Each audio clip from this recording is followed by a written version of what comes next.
তৃষা,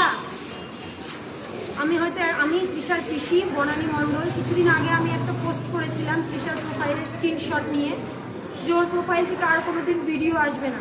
কিন্তু পরে ভেবে দেখলাম যে তৃষার তো এই যে বং তৃষা 5567 এগুলো 667 এগুলো তো তৃষার প্রোফাইল, যেগুলো তৃষার জীবন ছিল, যেগুলো থেকে তৃষা সবসময় ভিডিও ছাড়তো, সব কিছু করতো। ওর ইচ্ছা ছিল বড় ব্লগার হওয়ার।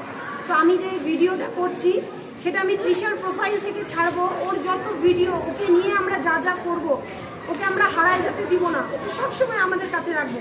আমি সব ভিডিও ওর প্রোফাইলগুলো থেকে ছাড়বো, যা যা ওকে নিয়ে আমরা যা যা করবো সব কিছু ওর প্রোফাইল থেকে ছাড়বো। তোমরা যারা যারা দেখছো তোমরা সবাই ওর প্রোফাইলগুলোকে ফলো করো, কারণ ওর ইচ্ছা ছিল বড় ব্লগার হওয়ার। তো আমি ওর সব ভিডিও, ওর প্রোফাইলগুলো আমি হ্যান্ডেল করবো, আমি ছাড়বো।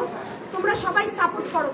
দেখ কত বাচ্চা, ওদেরকে দেখা, কত তোর স্কুলে সবাই সাহায্য করেছে, স্যার ম্যাম থেকে শুরু করে সবাই সাহায্য করেছে। দেখ এই বাক্সটা ভরানোর তোর ইচ্ছা ছিল, আশা ছিল।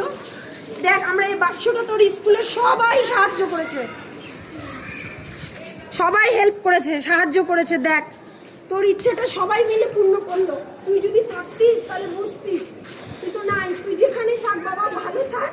তোর প্রোফাইল থেকে এগুলো সব ভিডিও আমি ছাড়বো, সবাই খালি দেখো, ফলো করো, কারণ ওগুলোই ওর জীবন ছিল। ও তো আর নেই, ওর প্রোফাইলগুলোকে আমরা হারাই যেতে দিব না। ওর প্রোফাইল থেকে ওকে নিয়ে যা যা ভিডিও হবে সব ছাড়া হবে। শুধু সবাই এটাই চাও, তৃষা যেখানে গেছে ভালো যেন থাকে, সুস্থ থাকে, ও যেন আবার আমাদের মাঝে ফিরে আসে। ওর যে মানে বাসনাগুলো ছিল, স্বপ্নগুলো ছিল, যেগুলো ও পূর্ণ করতে পারেনি, সেগুলো সব কিছু যেন ও পূর্ণ করতে পারে। ও যেন ভালো থাকে, সবাই এইটাই চাইবে।